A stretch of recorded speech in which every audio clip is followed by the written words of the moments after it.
Ito yung nasa kalagitnaan ng papuntang Mayong-Payong, Mubong Masbate.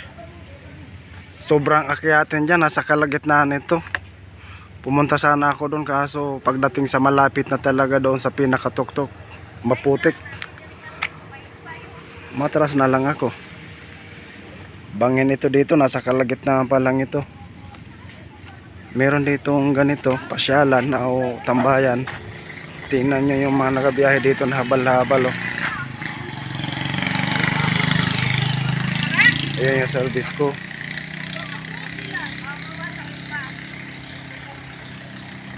Nakakatakot umakyat pag hindi ka sanay, sobrang tirik. Lalo ganoon din pagpababa.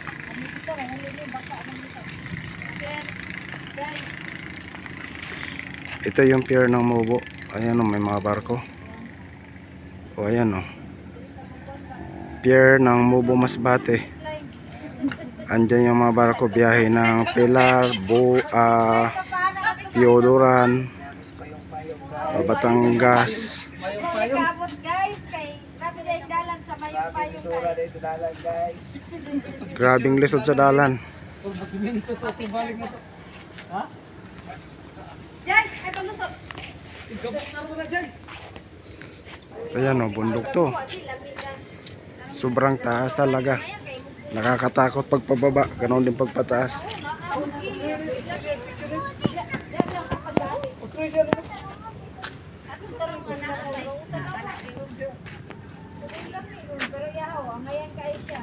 Taas talaga.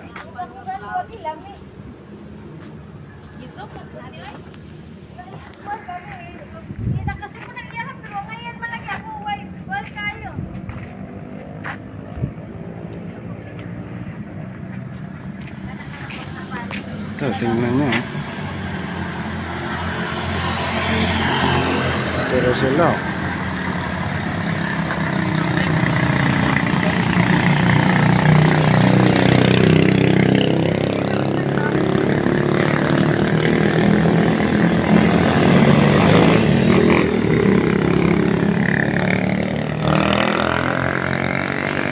Dami talaga umakyat sa Mayong-Payong.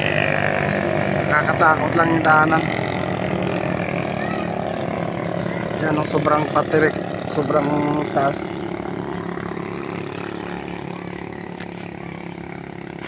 Yan naman yung nakikita nyo na yon, ito isusum ko. Yan naman yung Buntod sa Sandbar.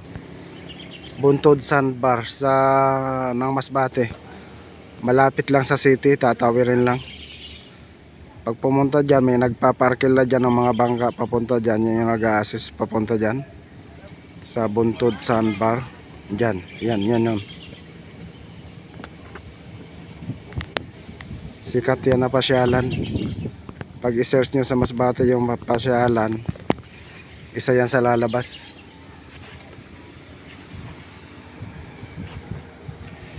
Ito, maganda dito, may papaya pa oh. Susunod babalik ako dito pag mga ilang araw, minute. Hindi ako nakatagos papuntang tuktok. Maputik.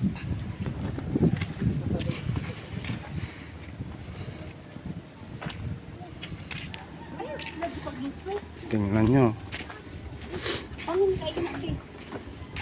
Tingnan nyo kung gaano katas ito.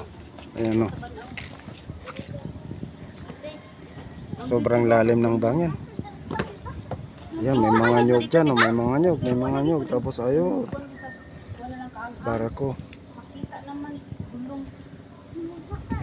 Sobrang bangin talaga.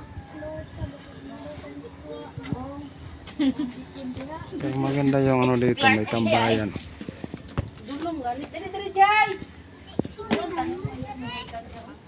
Ako rin ang gingali ko din ang apit na pwebot ko to siya sa maupo. Ano siguro? Ganda. Pwede may upuan dito. Langop. Langop.